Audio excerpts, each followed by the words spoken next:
He was an engineer who liked quiet nights, black coffee, and fixing old machines in his small apartment. Life was simple, predictable. The only sound in his room came from the soft hum of his computer and the rain tapping against the window. But everything changed that night when the air cracked open with light. It happened just past midnight. Ethan had just finished repairing a circuit board when a high-pitched sound filled the room, like 1,000 tiny voices whispering through a broken speaker. The lights flickered and a strange blue glow filled the air in front of his bed. At first, Ethan thought it was a power surge. He stood up, blinking, trying to figure out what was happening.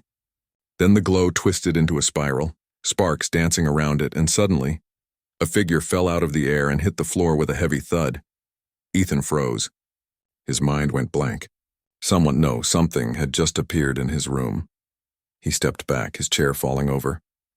The figure on the floor groaned softly and tried to sit up. Through the fading light, Ethan could see she was a woman. Not quite human. Her hair shimmered silver even under the dim light, and her eyes glowed faintly blue. Her skin was pale, marked with faint glowing lines that moved like energy circuits. Ethan didn't move. His heart pounded so loud he could hear it echoing in his ears. The woman blinked rapidly, confused, scanning the room like she had just woken from a nightmare.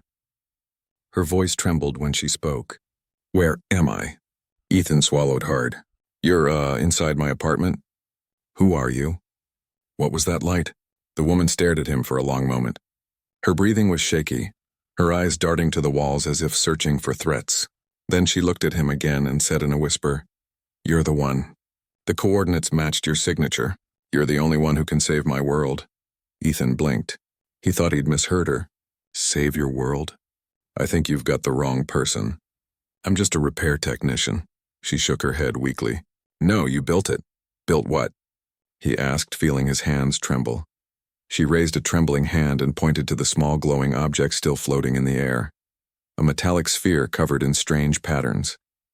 "That," she whispered. "That's your creation." "The dimensional stabilizer. Without it, my world collapses." Ethan stared at it, his mind spinning. The object looked familiar, like something he had once sketched years ago for a theoretical experiment. But it had never worked. It wasn't supposed to exist in reality. He stepped closer, cautious. "That's impossible. I only designed something like this in theory. It couldn't be real." The woman looked at him, her glowing eyes full of fear. "It is real now, and it brought me here." The sphere pulsed once, then dropped to the floor with a soft metallic sound. Ethan crouched, inspecting it. The patterns were the same as his prototype design, but etched with symbols that looked alien. He reached out carefully and touched it. The device hummed softly in response, recognizing his touch. He pulled his hand back quickly. "Okay," he muttered, pacing. "Let's say this is real. You teleported into my apartment with something I supposedly built. What do you want from me?" She stood shakily, holding on to the edge of the bed for balance. "My name is Lyra," she said quietly. "I come from a place called Alaris, a world dying because of a rift between dimensions. The rift was created by a human design. Yours. You didn't know it would reach us, but now it's destroying everything." Ethan stared at her, guilt and confusion battling inside him. "You're saying my old research caused a dimensional rift? That doesn't even make sense." Lyra's voice grew softer. "The equations you posted online years ago, they were intercepted by our scientists. We used them to stabilize our energy core. But the stabilizer overloaded. It tore space apart." Ethan rubbed his temples, trying to process it. He remembered the papers he had shared on open forums years ago, ideas he thought no one would ever use. "So you're saying your people built something using my work and it went wrong?" "Yes," she said, her tone desperate. "And now we're running out of time. I came here because you're the only one who can fix it." Ethan let out a shaky laugh. "You think I can fix an interdimensional collapse from my small apartment?" Lyra didn't smile. "You have no choice. If the rift keeps expanding, it will reach this world too." That made Ethan stop. "Wait, you're saying Earth is in danger too?" She nodded, the faint light from her eyes flickering like a dying flame. "Our worlds are connected now through the stabilizer. When we fall, your world will follow." For a moment, the only sound in the room was the rain outside.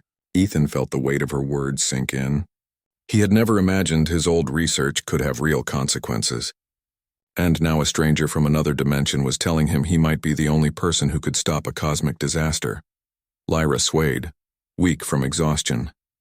Ethan quickly stepped forward and caught her before she could fall. Her skin was warm but faintly charged like static electricity. She looked up at him, her voice barely a whisper. I used the last of my power to come here. The stabilizer is unstable. We have maybe 3 days before the rift consumes both worlds. Ethan helped her sit on the bed and grabbed a blanket to wrap around her. Okay, he said softly, trying to steady his voice. You need rest. We'll figure this out. Lyra tried to protest, but her strength was fading fast. You must reactivate the core, she murmured. I can guide you. The coordinates are stored in the sphere. Her eyes fluttered shut and she slumped back unconscious. Ethan sat beside her, staring at the strange metallic sphere now glowing faintly on his desk. His mind raced. He was just a man with a small job and a forgotten dream of exploring physics. Now the universe was calling him to fix something he didn't even know he'd broken. He leaned back, exhaling slowly. What have I gotten myself into? He whispered. Outside the rain grew heavier, but the sound was soon drowned by another faint hum, the stabilizer pulsing like a heartbeat.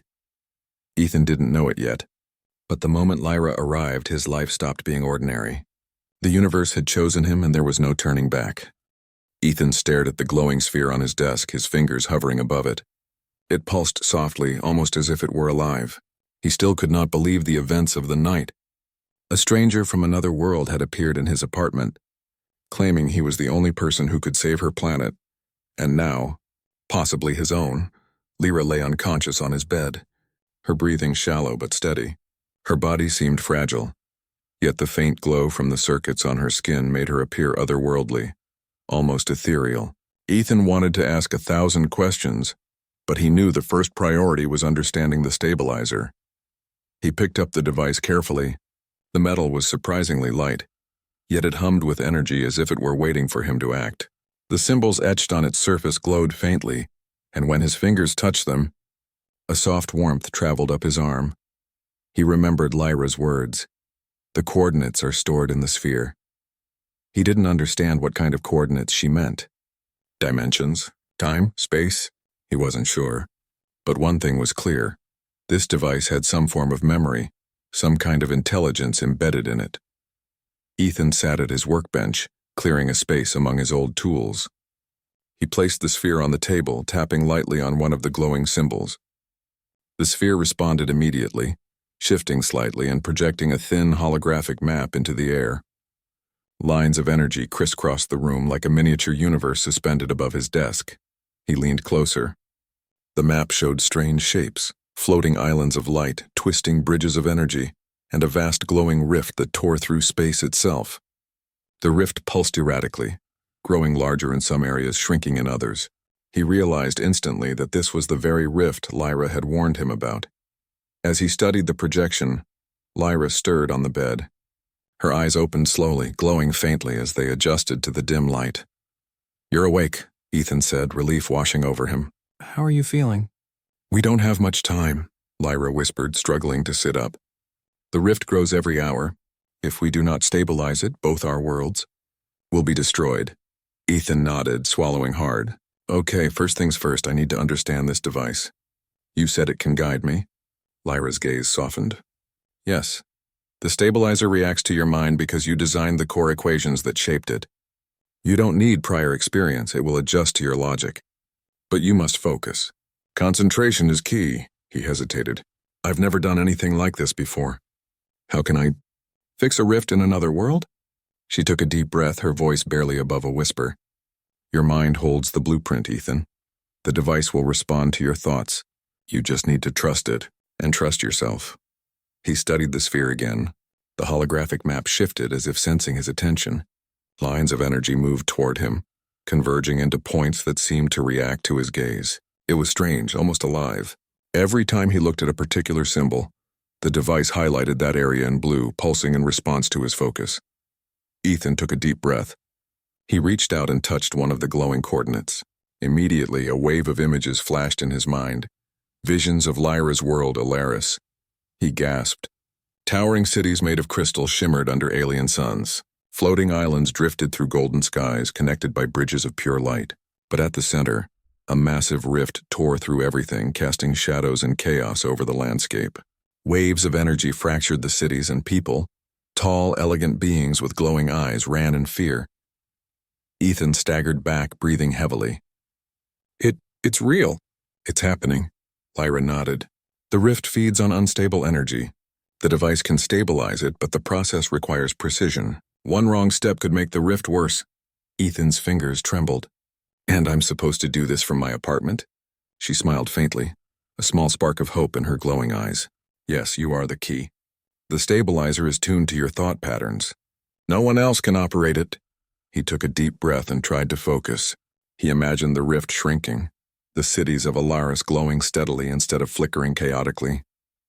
The sphere pulsed in response, brighter this time. A soft hum filled the room, vibrating through his chest.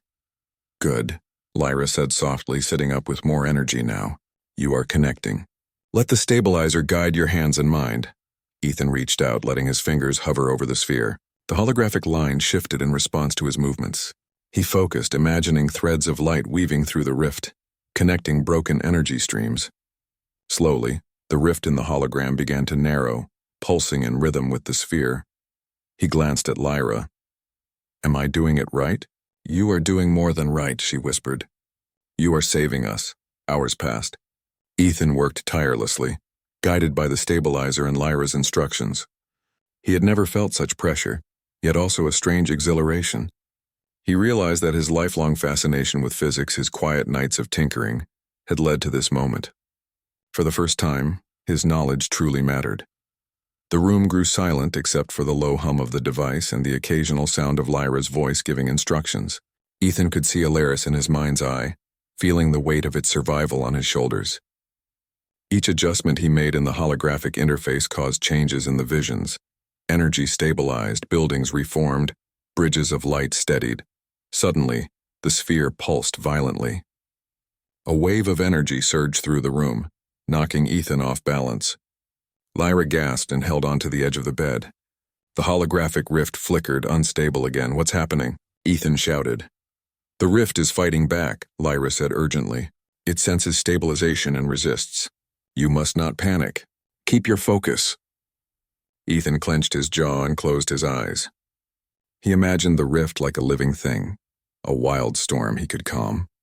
Slowly, the holographic energy lines in the room began to straighten, bending into harmony.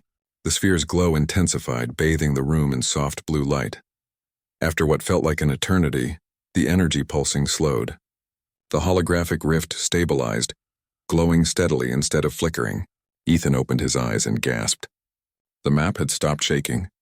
The chaotic islands now hovered peacefully, the bridges of light strong and unbroken. Lyra's eyes widened in relief. You did it, she whispered, almost in disbelief. You stabilized it.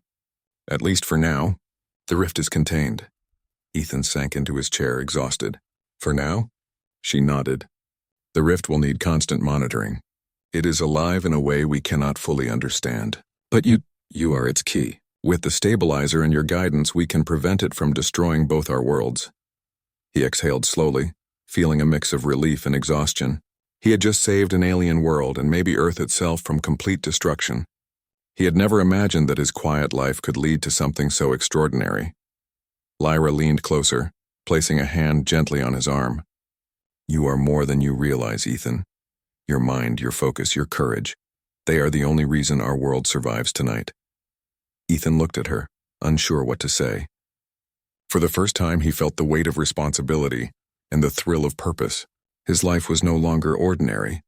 His work, his knowledge, even his quiet nights tinkering with machines, had led him to this moment. Outside, the rain continued to fall, but inside the apartment, a small corner of the universe had been saved, and Ethan knew this was only the beginning. The stabilizer pulsed softly beside him, a quiet heartbeat that connected two worlds. He stared at it determined. Whatever came next, he would face it, and he would not fail. The morning sun barely reached Ethan's apartment, filtered through gray clouds. His eyes were tired, but sleep eluded him. The events of the night refused to leave his mind. The glowing sphere, the holographic rift, Lyra's desperate plea. He had never imagined that the quiet life he led as an engineer could intersect with the fate of another world. Lyra stirred on the bed, her eyes faintly glowing as she stretched. "You didn't get much sleep," she observed softly, her voice still weak but steady. Ethan rubbed his eyes. "I couldn't. There's too much to think about. That rift, it's like nothing I've ever seen. How can we be sure it won't start tearing apart again?" Lyra sat upright, her gaze serious. "Because it is alive. The rift responds to energy, to thought, to intention. It is unstable, but it can be guided. That is why we need you. The stabilizer responds to your mind because it was designed with your logic." Ethan sighed. "I get it. But how do we stop it from coming back completely? Last night it almost overwhelmed me." Lyra's eyes softened. "You will learn. The stabilizer is powerful, but it needs practice. Today we will go further. You will see the rift directly in Alaris." Ethan's brow furrowed. "Wait, you mean travel there?" "I can't leave my apartment." Lyra shook her head. "Not physically. The stabilizer can project your consciousness there. Your body stays here, but your mind can interact with our world as if you were present. You will see, and guide the stabilizer in real time." Ethan swallowed hard. The idea was beyond anything he had ever imagined. But the determination in Lyra's glowing eyes left no room for refusal. He sat at his desk and reached for the sphere. As soon as his fingers touched it, a soft vibration traveled up his arm. The holographic map flickered and shifted, and Ethan felt a strange sensation, a tingling that spread from his fingertips to his chest. Lyra guided him. "Focus. Imagine yourself standing in Alaris. Let your mind merge with the stabilizer. Do not fight the energy, it will adjust to your intention." Ethan closed his eyes. He pictured the crystal towers, the floating islands, and the rift tearing through the sky. The air in his mind vibrated with power, and he felt himself pulled toward the projection. Colors, light, and sound rushed past him, and suddenly he was there, or at least his consciousness was. The world of Alaris unfolded around him. He hovered above a shattered city, the rift looming like a black scar in the sky. Winds of raw energy twisted and surged around the edges of the rift, scattering debris across the city below. He could see the inhabitants, tall, elegant beings with glowing eyes, running for shelter. A surge of panic ran through him. "It's worse than I imagined," he whispered. Lyra's voice echoed in his mind. "Do not panic. Let the stabilizer guide you. See the rift as a puzzle, not a storm. Your focus is the key." Ethan took a deep breath and raised his hands, moving them as if touching invisible threads of energy. The stabilizer responded instantly, projecting beams of light that reached out to the rift. Lines of energy began to connect the broken fragments of the city, weaving the floating islands together with shimmering bridges. But the rift resisted. A massive surge of energy erupted, sending waves of light and darkness clashing violently. Ethan was thrown backward, suspended in midair by the stabilizer's invisible pull. He struggled to maintain control, sweat forming on his brow. "It is fighting you," Lyra warned. "You must match its energy. Do not force it, guide it."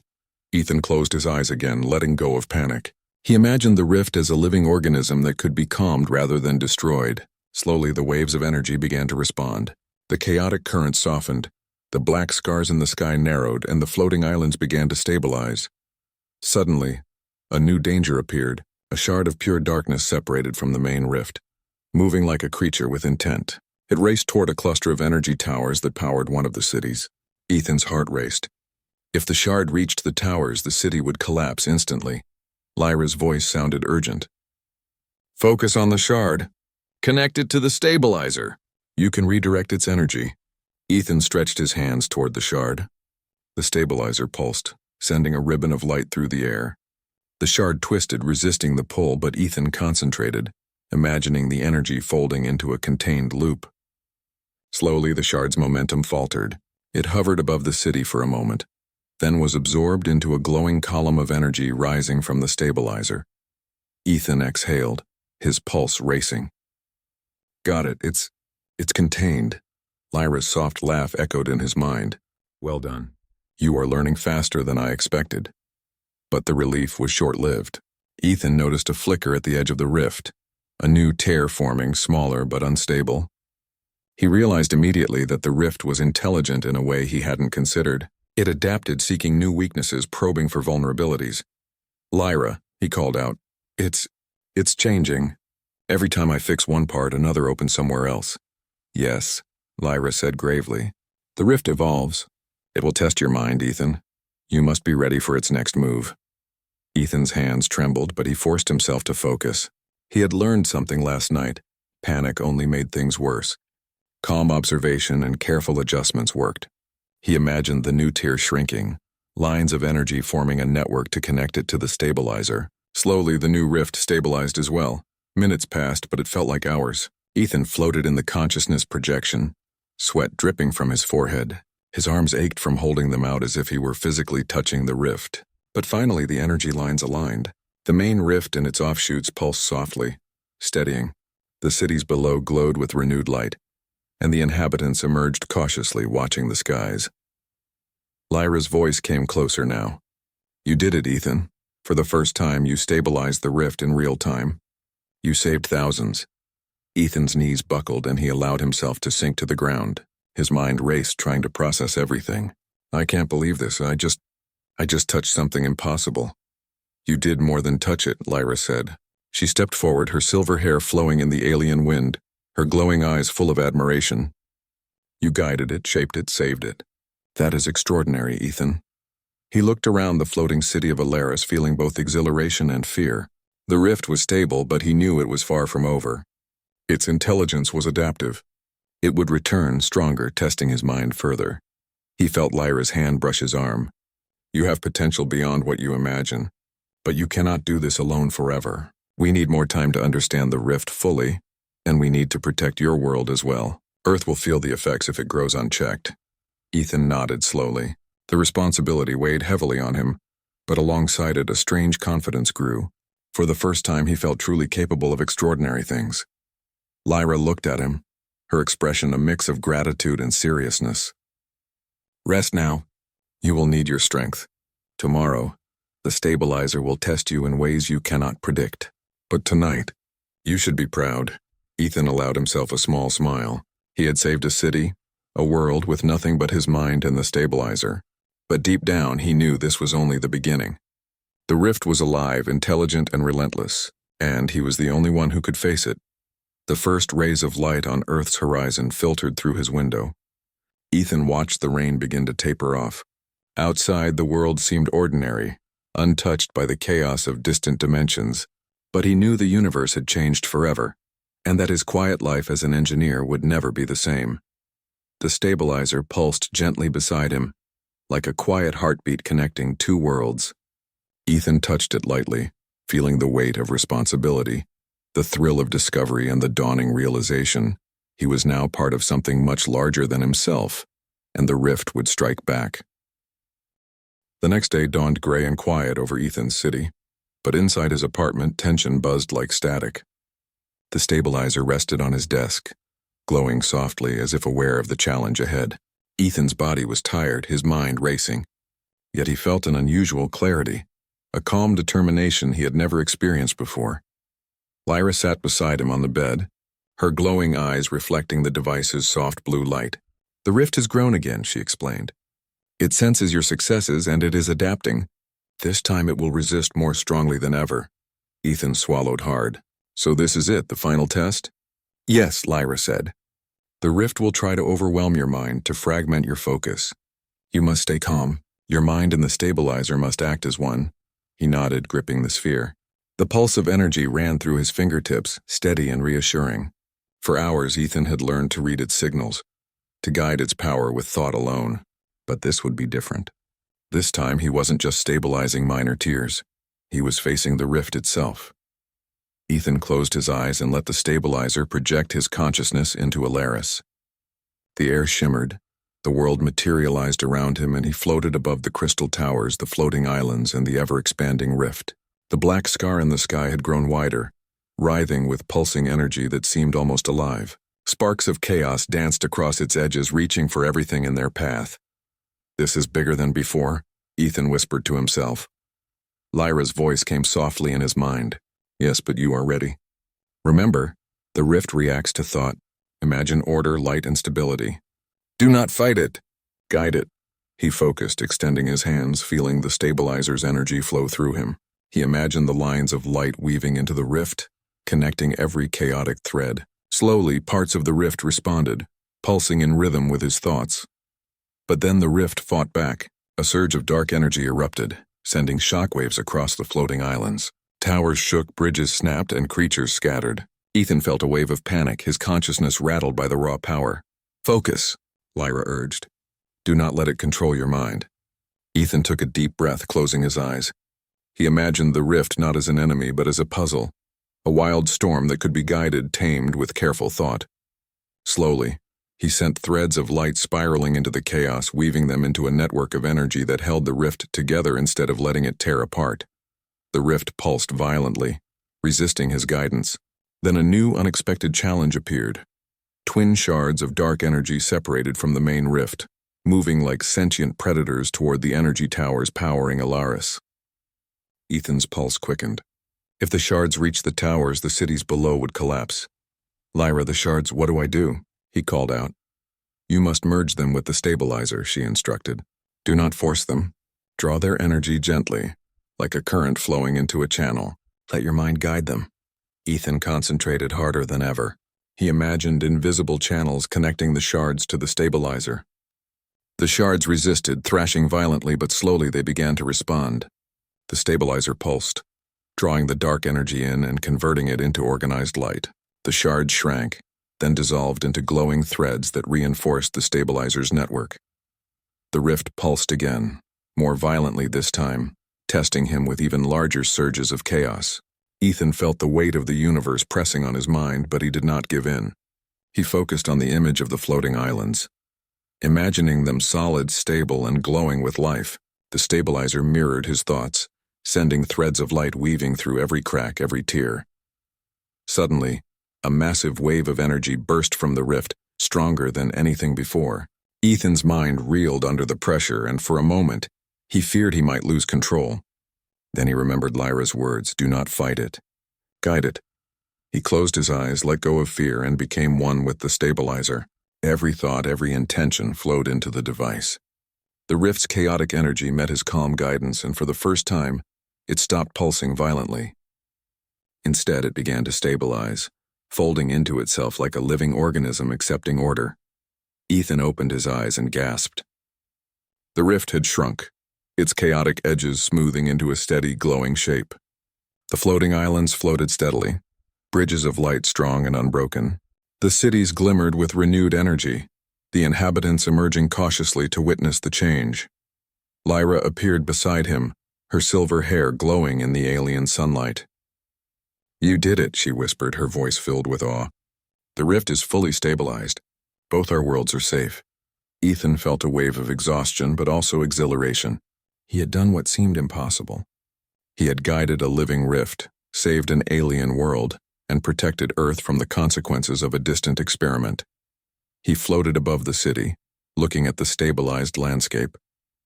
"It's beautiful," he murmured. "All of this, it's real," Lyra smiled softly. "It is real because of you. Your mind, your courage, your focus, they saved countless lives. You are extraordinary, Ethan." He looked at her, still catching his breath. "I didn't think I could do this. I'm just me, a repair technician." "You are more than that," she said gently. "You have the mind of a scientist, the heart of a protector, and the courage of a hero. That is why the stabilizer responds to you." Ethan let himself smile. For the first time, he felt the full weight of his achievements, not just the danger, not just the challenge, but the triumph. He had faced a force far beyond comprehension and prevailed. The stabilizer pulsed beside him, a soft, steady heartbeat connecting two worlds. He reached out and touched it, feeling the energy calm under his guidance. It was a reminder of the power of knowledge, focus, and determination. Lyra turned to him. "Ethan, there is something more. The stabilizer chose you because of your unique mind, but it also formed a connection with you. That bond will allow you to protect both our worlds in the future. The rift may not return immediately, but someday you will be ready." Ethan nodded, feeling the weight of responsibility but also a strange sense of pride. "Then I will be ready. Whatever comes, I'll face it." The two of them watched as the floating islands shimmered, the cities glowing in harmony, and the rift, once a terrifying force, now a controlled, stabilized energy in the sky. The inhabitants of Alaris cheered softly, their elegant voices carrying through the air, thanking an unseen guardian. Ethan felt a sense of peace he had never known. His quiet life had changed forever, but in the best possible way. He had become part of something far greater than himself, a guardian bridging two worlds, a protector who had discovered his true potential. Lyra's eyes glowed softly as she touched his arm. "You saved us, Ethan. Our worlds are alive because of you. Remember this moment. It is yours as much as it is ours." He nodded, looking out over the alien landscape one last time before allowing his consciousness to return to his apartment. The sphere's glow dimmed slightly as he arrived back, lying in his chair, exhausted but triumphant. Outside, the rain had stopped, leaving the city sparkling under the early morning sun. Ethan glanced at the stabilizer, now quiet, and realized something important. The universe had called him and he had answered. His ordinary life as an engineer was gone. In its place was something extraordinary, a life filled with purpose, courage, and the knowledge that he could face even the impossible. Lyra rose from the bed and smiled at him. "Rest now. Tomorrow we plan our next steps. The rift may be stable for now, but we must be vigilant, and I will stay here with you until then." Ethan leaned back, finally allowing himself to relax. He thought about the challenges he had faced, the chaos of the rift, the fear, the responsibility. And yet he also felt hope, excitement, and determination. He had faced the unimaginable and succeeded. For the first time, he realized that the quiet life he had once cherished was only the beginning. There were worlds to save, challenges to face, and discoveries waiting beyond the stars. And now he had the courage, the mind, and the heart to meet them all. The stabilizer pulsed softly beside him, a gentle reminder that knowledge, focus, and determination could overcome even the most impossible odds. Ethan smiled, ready for whatever the universe would send next. And somewhere in the distance, across the skies of Alaris, the rift pulsed once more, not with chaos, but with harmony, a testament to the extraordinary human who had faced the impossible, and one